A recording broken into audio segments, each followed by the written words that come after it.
Do you want your scream vocals to sound like this?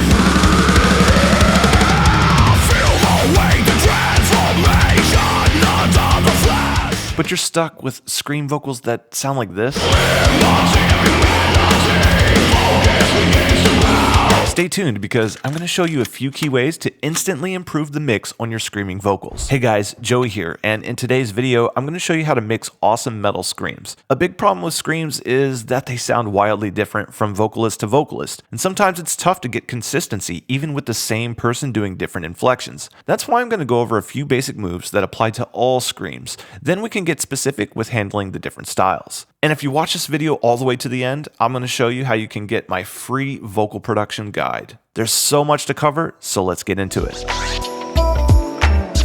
A key part of getting awesome screams is compression. And if you've been watching this channel for a while now, you'll probably know that compression brings up noise in a recording. And because of this, it's important to take a look at the room being recorded. For most applications, you'll want the driest room possible to track screaming. Any early reflections will be super noticeable in later steps. So you gotta take care of this. And if you want to dive deeper into the physicality of this, check out these other videos that we've made on the channel.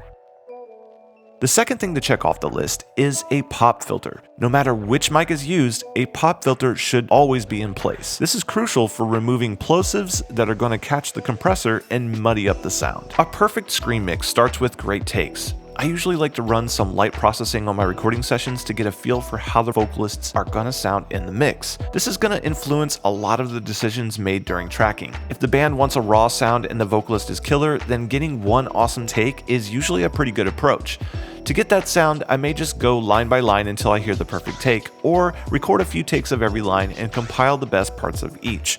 No matter how it's done, the point is to get one great take at the end. If the band is going for something a little more full and polished sounding, or if the vocalist sounds weak with a single take, I'll just start getting into layering. This is actually really fun and makes voices sound huge. How many layers will really just depend on the project.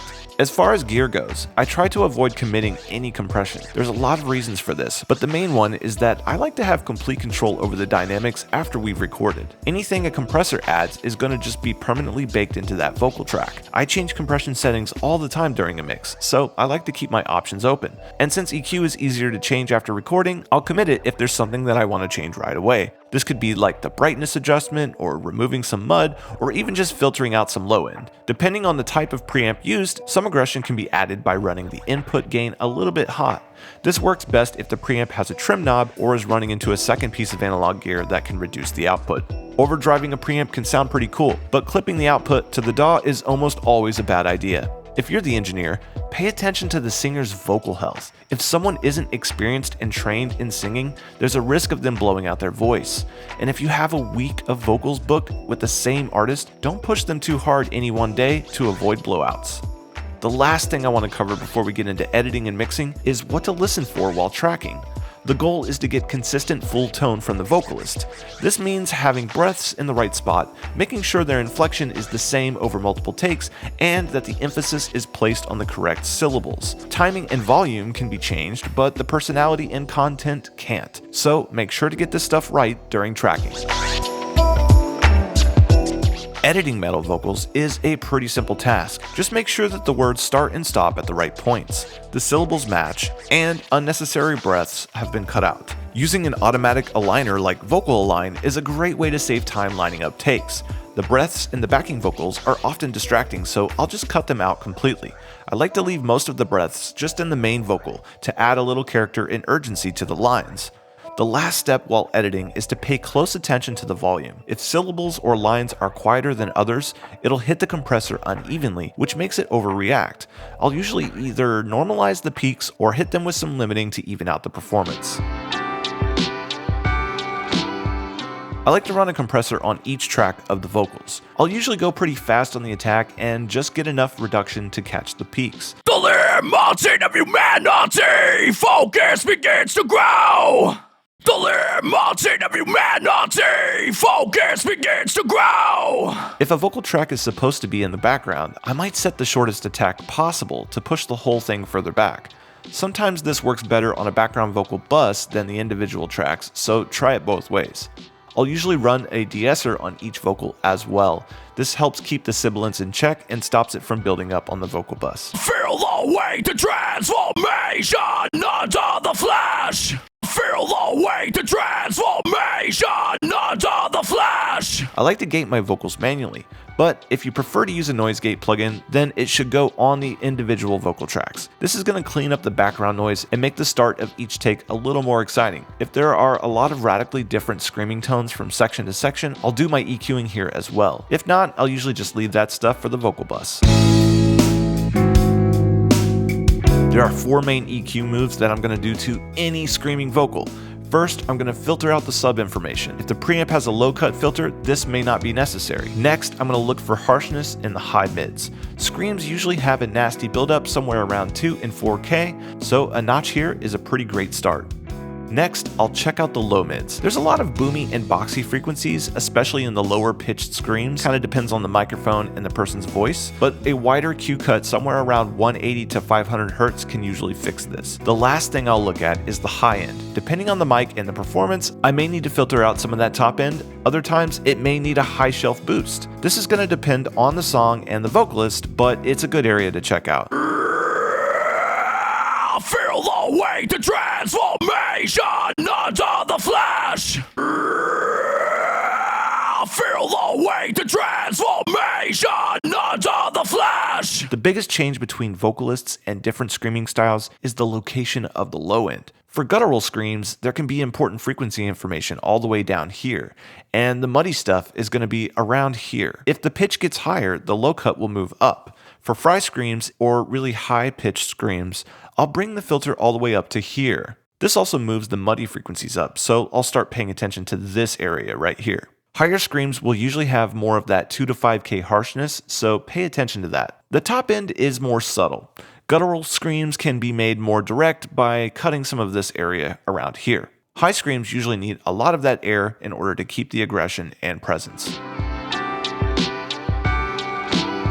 Saturating screams is a quick and effective way to make them more aggressive. I like to apply saturation to a vocal bus so I can affect every vocal at once.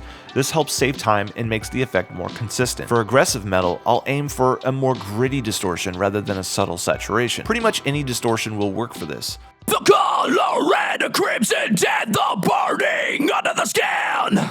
The color red, crimson, dead, the burning under the skin. The color red, crimson, dead, the burning under the skin. The need to feed the clarity, the hunger is setting in. For lower vocals, a bright distortion can be driven pretty hard without sounding out of place. As the screams get higher, more care needs to be taken with the distortion character. If the distortion is too bright or driven too far, then the vocals will sound way more affected than a lower scream. This might be intentional for certain artists, but other times the high screams should sound more natural. In this case, dial back the distortion amount or mix, and ease off some of the high end. If the processor doesn't have enough EQ functions, experiment with throwing another EQ after it to reduce any artifacts. Since each track has its own compression already, the vocal bus compression is going to just control the loudness of the whole performance. I like transparent sounding compressors like the LA2A or a limiter like Joel Wanasek Bus Glue vocals. For the gain reduction, I'll usually set the threshold near the quietest part of the performance. Then the output can control the total vocal bus volume. Sometimes I'll use multiple instances of dynamics control on a vocal bus. If there's too much sibilance even after de-essing the individual tracks, a multiband compressor can limit that high-end buildup. Throwing a compressor before the saturation will keep the distortion amount consistent. Using a limiter at the end of the chain makes it easy to control the overall vocal level. Experiment with the placement of dynamics processors to get the best sound for your mix. Most screams are going to need reverb. Dry screams just sound pretty weird, especially with the density of a modern metal mix. Adding reverb to the vocals is going to just make it sound more epic and add more depth. And the reverb amount is going to depend a lot on the song. For some straight up hardcore screaming, the vocals need to be up front and center, so the reverb amount is going to be pretty low.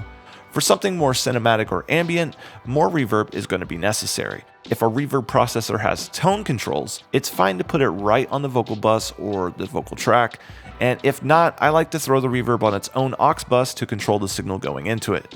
There's a few moves that I like to do for most screaming reverbs.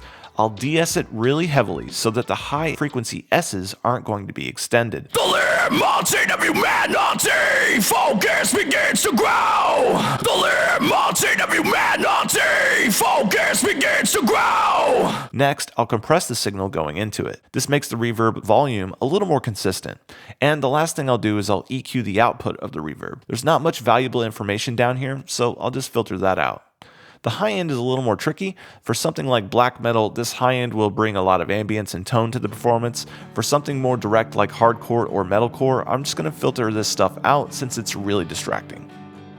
Getting the best possible mix for your screams relies on making it custom for the performance. Don't just use one setting and expect it to work for every scream. Pay attention to the vocalist's range, consistency, and emphasis when making frequency and dynamic choices, and make sure to ask the artist what their goal is for the scream sound. Something that sounds awesome to you might be totally off from what the artist wants. Try to get an idea for what they're going for before you start mixing and get their input once you've dialed something in. Follow these steps and get great screams every time. How do you approach mixing screaming vocals? Do you have a saturation or reverb plugin that you swear by? Let me know in the comments below. All of this information and more is covered in my new free ebook called Vocal Mixing Secrets, which is filled with over 100 pages on how you can take your vocals all the way from tracking to final mix no matter what your experience level. Get real-world strategies, proven plugin settings, and even genre-specific mix examples from chart-topping sessions in this detailed guide. I'm giving this ebook out for free because I want everyone to be able to record vocals on their own and make their vocals sound awesome, even if you don't have the greatest gear. Grab your copy below, click the link in the description, and we'll send it to you right away. Thanks for watching, and if you like this video, hit that subscribe button. Don't forget to check the links in the description below and tap that bell to get notified whenever we upload new videos. Until next time, happy mixing.